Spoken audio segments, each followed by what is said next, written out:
Hey, Yay. Hi, Pam. hi. So glad to Hi. be with you. Yes, indeed, indeed. This is great. I really appreciate your doing this series, Alice. It's Thank going to be you. good for everybody. Everybody. I think you're right. And thank you. Mhm. So for people watching, Pam Kristan is a time and stuff management coach. She was my first ever coach 17 or 18 years ago when I was starting my first business. And she's the author of two books. Uh, is that right? Yeah. Yeah, The Spirit of Getting Organized and Awakening in Time, and writing a book right now. And um, she's especially good at working with creative and progressive and free spirited and spiritual people on dealing with our stuff and our time. And welcome. Yeah. Thank you. Mhm. And I was sort of, we started talking about this a little bit before, Pam. I invited you on this series, both because you're brilliant, but also because a lot of the people that I talk to about, what is getting in the way of meeting their goals, meeting their activist goals, meeting their life goals is time management, either juggling things or they have a lot of ideas that they don't get done or something. Mhm. Why do you think it is a common barrier for progressive activists to be Mhm. dealing with time Right. management issues? And Alice, this is everybody, absolutely everybody that I talk to. And the reason that I see is because we live in a culture where more is better, Mm. where, whatever you can do, if you can do more, it's better. And we have this urgency for more, more, more. And you and your colleagues are trying to help us to disengage from the cultural norm. Mm. And I tell you, the cultural norm, which we took in with our mother's milk, I mean, way Mhm. back when, is that more is better. And that there's, that's it. Faster, more equals better.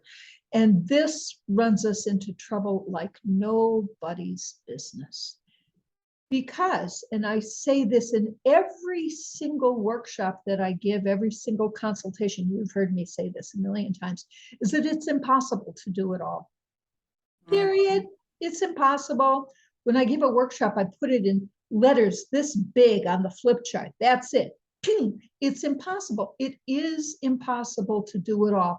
And there's something about our culture, especially since it's a commercial culture, that gives you the sense that number one, more is better, and that you can do it all. Mm-hmm, mm-hmm. You Yeah, can't. you can't do it all. And as activists, there's an extra layer of urgency, right? There's this more is better, you can do it all. And then but we have to. Yeah. Well, we do have to, excuse me, we do have to in a sense. However, what we have to do is not everything. Mm-hmm. The whole deal is to trust your fellows, trust your fellow activists. You personally don't have to do it all. You never did, you never could. You don't have to do it all. However, what you have to do, and this is pure and simple, is do what you do well. Do what Mm-hmm. you love to do what lifts your spirits. The more that you do what, quote, you're supposed to do, which comes from inside, it's Mm. not from the outside. It's not someone telling you, you got to do that, you got to do that. It's this feeling that comes from inside that you go, yeah, that's it. That's it. And I tell you, Alice, I've been especially doing this kind of recalibration lately, a lot. Mm. Finding what I'm called to do, me personally, Personally. me personally, what lifts me up, what makes me, what predisposes me to give myself. You know, there are some things that you just can't give yourself to. That's it, period. You know, Mm-hmm. you get this, don't you? Yeah. Actually, one of my workshops is called Finding Your Own Best Leverage Point.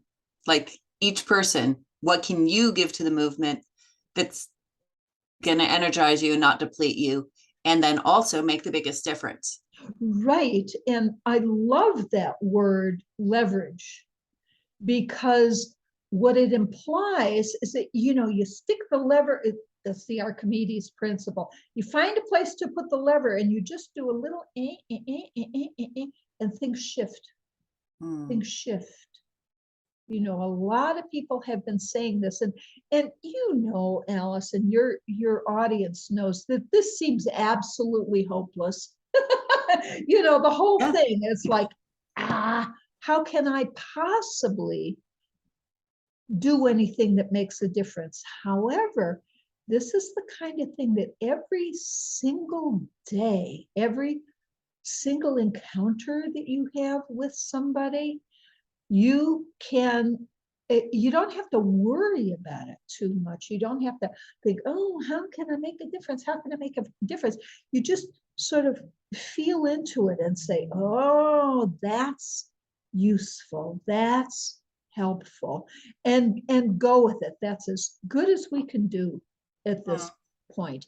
You know, you don't have to do everything. Nobody has to do everything, except there are some people who have a little bit more leverage than others. Sure. Like if you happen to be, you know, the vice president of the United States or something like that, you know, what you do and where you go and what you say can make more of a difference than for some of us. However, I would also argue that we don't know what really makes a difference. And like you calling me, Alice, after all of these years. Yeah. And folks, when Alice called me, I said, yes, yes, yes. We do need to do this. And it actually felt like a leverage point for me. You know, it was like, okay, I have an opportunity to do something that may help, on the big scale, you know. So Yeah. a big deal with this for your audience, for everybody who's really doing good work, is to, you all know this, take good care of yourself. Take very good care of yourself. Get the kind of rest you need, the kind of sleep you need, have some funny friends, have a cat or a dog or something to, you know, keep you engaged with the natural world. Take a walk every day. You know, none of this has to take lots of time. It's not the time, it's the quality that you bring to it. You know, if you bring to it your full self, you know, I am a human being here on earth, then that's a bit of a leverage point right there. Yeah. Yeah. The fact of having a physical body is both a limitation and an incredible power. Right. That's exactly it. That's the human dilemma, period, is that we have incredible power and we have these bodies that only last for, you know, you're lucky if it's 100 years, you know, and there you have it. There you have it. And this dichotomy, and you know, it's an American thing to think about being young and being able to live forever and being able to do all this stuff. And it's like, don't think that. There are plenty of people in the world who are doing great work, who are barely here. You know, that they're, 95 years old and they rouse themselves every now and then and say something, and everybody else goes, oh, yeah, yeah, yeah, that's it, that's it. So, to not discount that. Yeah. Yeah. And so, like, getting back to the specific things that people brought up, a number of people have said, I want to be more involved with the movement, and I have family members who maybe have health problems or children or, a job that's a lot of hours. Do you have any tips for people on juggling or balancing? Yeah, yeah. And the thing of juggling and balancing is exactly it. I consider time management is a circus act. Mm. You're up there on the tightrope, you got to balance this and balance that. And if you don't, you fall right off. So it really helps you to be very well centered in yourself. So let me give you a range of a few specific practical tips that you can do. Okay. Number one is put a limit on the time that you spend on things. You're not going to get it all done all at once. Not going to happen, period. However, what we're talking about here, and before I even give the specific tip, is it's a dual kind of way of viewing yourself. There's you, and I call this is Pam Manager. The Pam that sort of sees the big picture and that is my very best boss. And then there's Pam, the worker bee. doing. Need them both. You need them both. You absolutely need them both. However, the way that I do this, and I, to tell you the truth, I do this all the time, even after all these years. It's not, it's not natural to put your time in a box. And that's what we're talking about. And here is my best little thing that I use. It's my little phone thing. And there's, hey, the timer, right on, right on. There's two things here to put it in a box, and I don't call it necessarily a box because that feels confining. I call it a basket, a time basket. I'm got you start at your day or after lunch and you look and you say, well, I think I got maybe 45 minutes or so to lend to this activity. And so what I do is I set my timer, but I don't set it for 45 minutes. I set it for 40 and then allow the last 5 minutes to close it down, to just sort of put it to bed a little bit. And by the way, you're going to get my email, my website address at some point. And all of this stuff is on my website. It's handouts, lots of handouts, resources. So in that 5 minutes of the close down, there are 3 tasks. And the first one relates to what you just did, what you just came from. And what you need to do every single time is give yourself a pat on the back. I did it. That's good. Yay. And what I would actually do is, identify what was it that really helped there? What was the leverage point, etc. So that you get, regardless of the fact that the task is not done, you gain something, you got somewhere, you got a good idea. And it may be one of the good ideas that you got, maybe that's not a good idea. Don't go there anymore. That's not it. So, there's that. Then the second thing, there are 3 things in the close down, by the way. The second thing is to set up the next time you're going to work, because you're not done with it. So what I actually do, and I get my other handy, got these by myself all the time, my Post-its, where I'm still close enough to the work so that I know what's next. I actually write it down. What's next? Don't ever say, oh, I'll Okay. remember that. Mm-mm-mm. Doesn't work that way, because 15 million things are going to come in between now and the next time. So just write it down. And what I do is I take this and I park it. I could park it on my computer monitor. I could park it in my to-do list. I could park it anywhere. So I know where to pick it up the next time. And then close everything down. Take all those papers that you spread out all over your desk and gather them together and put them in your, and I'm this organized person. I have what I call my pending projects parking place, where I park my projects in process. So, get a place where that is so that you don't lose this. Once you've gone through the process, you don't lose it.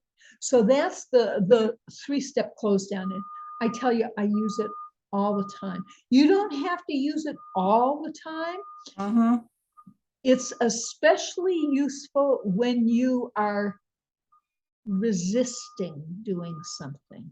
You go, ooh, I don't want to do that.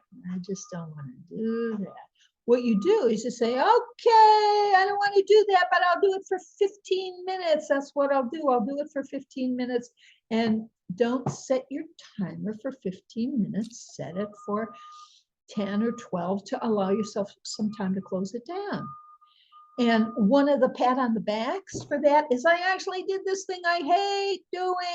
Yay. And then you'll start to get some momentum going. And don't go beyond where you feel comfortable.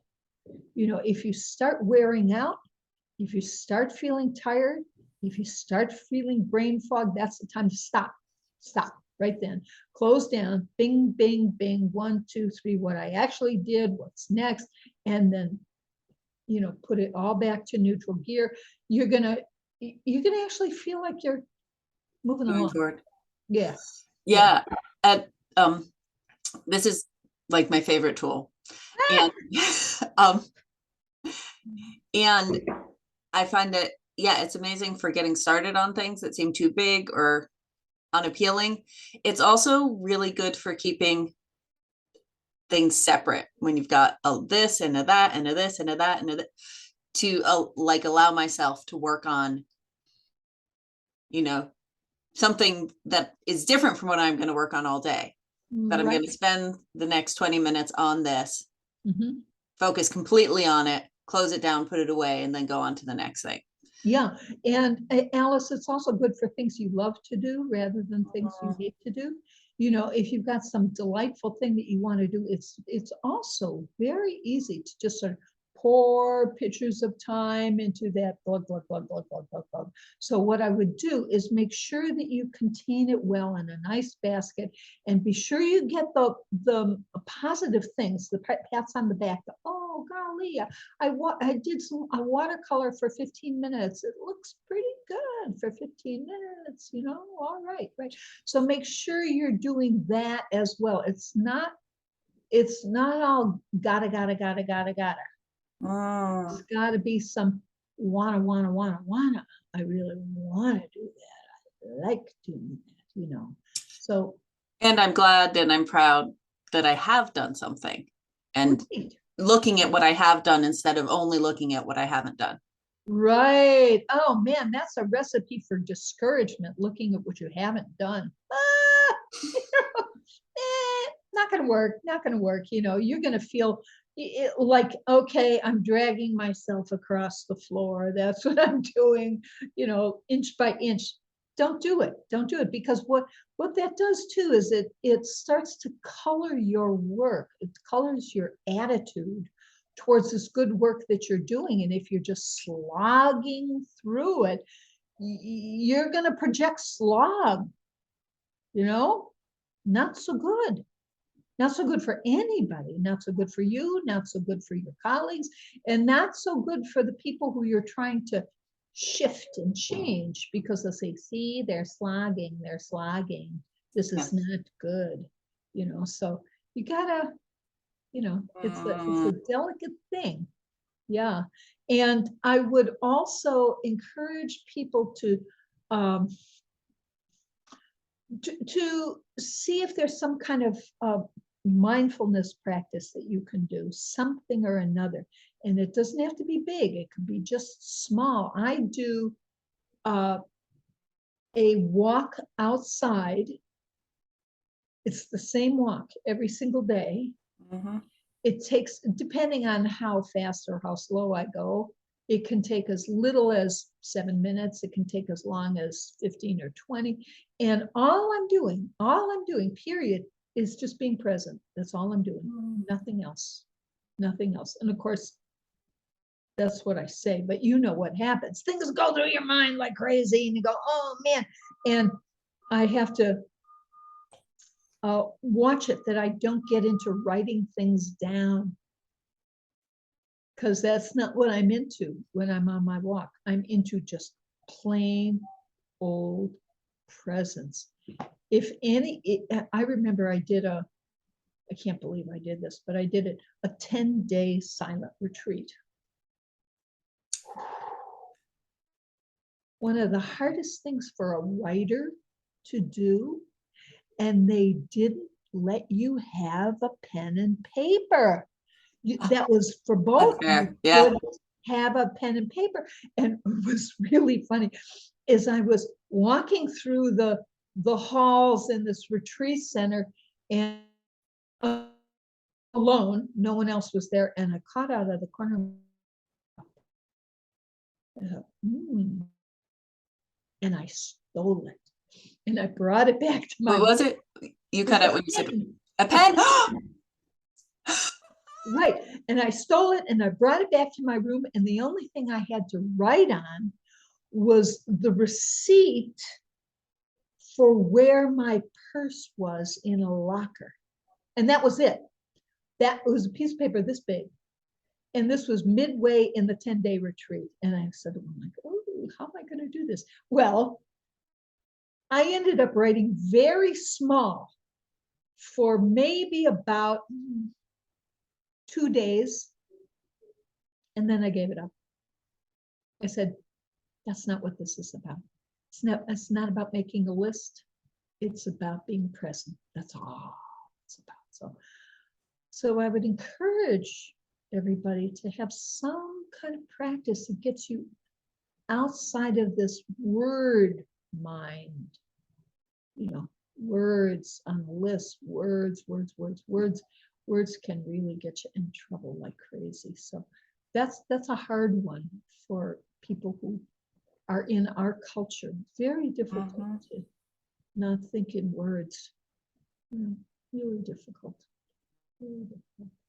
And thank you for that. And for people who say, oh, I have all these ideas, but I don't know where to get started, or I never get started, or they all get in each other's way, or what would you say for that? Start anywhere. Doesn't matter. Doesn't matter. It's like a big ball of yarn that's all tangled up. The whole thing is all tangled up. The thing is, you look at the ball of yarn and there's one little piece that's sticking out. Tug on that.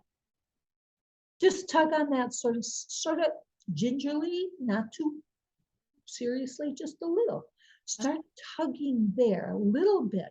And then, especially if you use the close down, you will find that as you tug, you go, oh, the next step is blah, blah, blah, blah, blah. And one of the next steps may be, don't do this. This is not it. And then take the ball and roll it around and look for another little piece sticking out. So, the thing about everything getting in the way of everything else, this is, I do stuff management. You got to be able to, it's like the container, you got to be able to clear things away, just clear it away to give yourself some space. And it doesn't have to be much. And it's helpful if it's contained and not too confusing. Because if you have 3 whiteboards and 2 screens and 4 files and piles of stuff all over the place that you have to walk over to get to your desk, you're not going to do this. You're not going to, you're just going to throw up your hands and go, I can't do this. No, so again, it's making some good space, protected space to do that, to do what you're doing. To do what you're working on. Yeah, right. And remember, in the big letters, the first thing off is it's impossible to do everything. Period. End of sentence. That's it. It's impossible. Impossible. Yeah, impossible. And that's not a bad thing. It's actually a good thing. I don't have to do it all. I need to find what really, motivates me, what really makes me feel good, what really is like, oh, the area which is wonderful for me. You may end up going to a fortune teller of some sort, or an astrologer, or whoever, whatever, and they give you dowser, they give you something. They say, oh, well, this would be good for you, and they do their little thingy, whatever it is.